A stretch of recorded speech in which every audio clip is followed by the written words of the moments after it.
The fourth stage of ESP, which is called Skills and Strategies, was an attempt to look below the surface and to consider not the language itself, but the thinking processes that underlie language use. So the principal idea behind this skills-centered approach is that underlying all the language use, there are common reasoning and interpreting processes which, regardless of the surface forms or regardless of the language, enable us to extract meaning from discourse. So they believe that the focus should rather be on the underlying interpretive strategies that enable the learner to cope with forms and with language. For example, guessing meaning from words, guessing the meaning of words from context, using visuals to determine the type of text, meaning whether it's an article or it's an essay. So all these skills are similar in the mother tongue and in the target language that you're using. And that's what the main idea of this phase was. Now, the fifth stage is a learning-centered approach. And it argues that all of the stages that we have mentioned before are flawed because they are based on descriptions of language use. But actually, the concern of ESP is not language use, although it helps with the course objectives. But the concern of ESP should be language learning.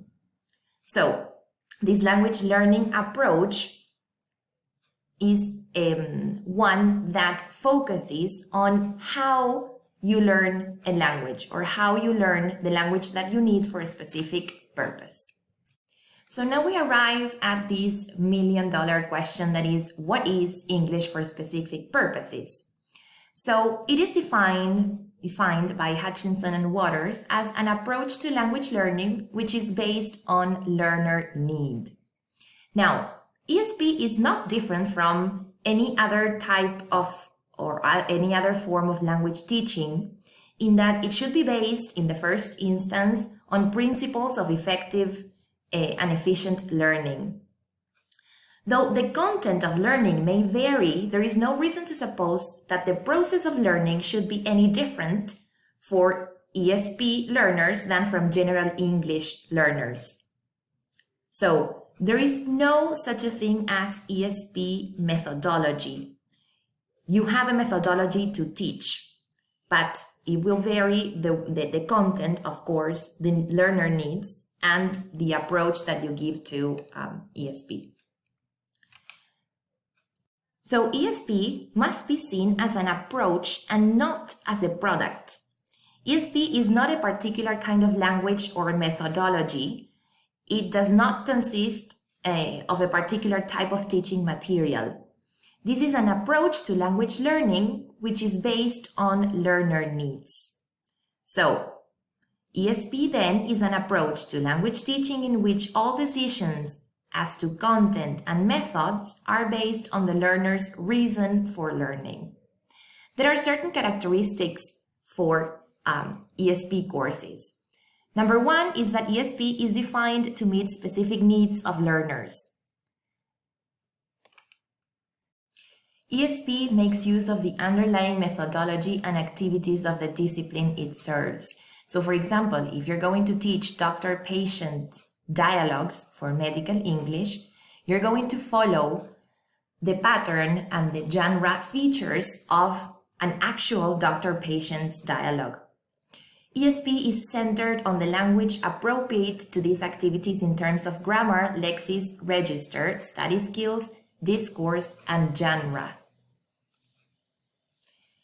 There's always, and this is of paramount importance, learner needs analysis. We always analyze what the learner's purposes are.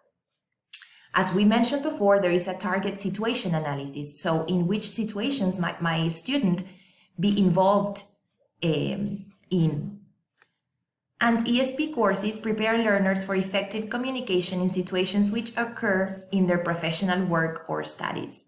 Meaning that if you're going to teach your students to introduce themselves and they are businessmen or businesswomen, you're going to tailor the teaching, the material, and the language they're going to use to the language that they need in that specific situation. You're not going to teach them informal ways of introducing themselves, for example. So what's the difference between general English and English for specific purposes then?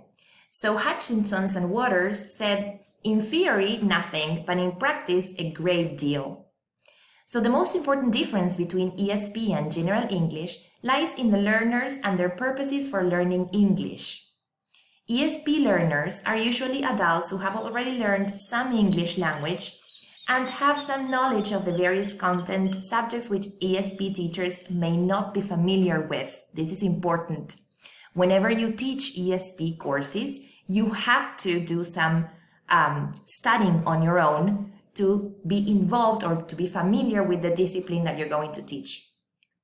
The ESP learners need the language in order to become equipped with professional communicative skills to be able to perform particular job-related tasks.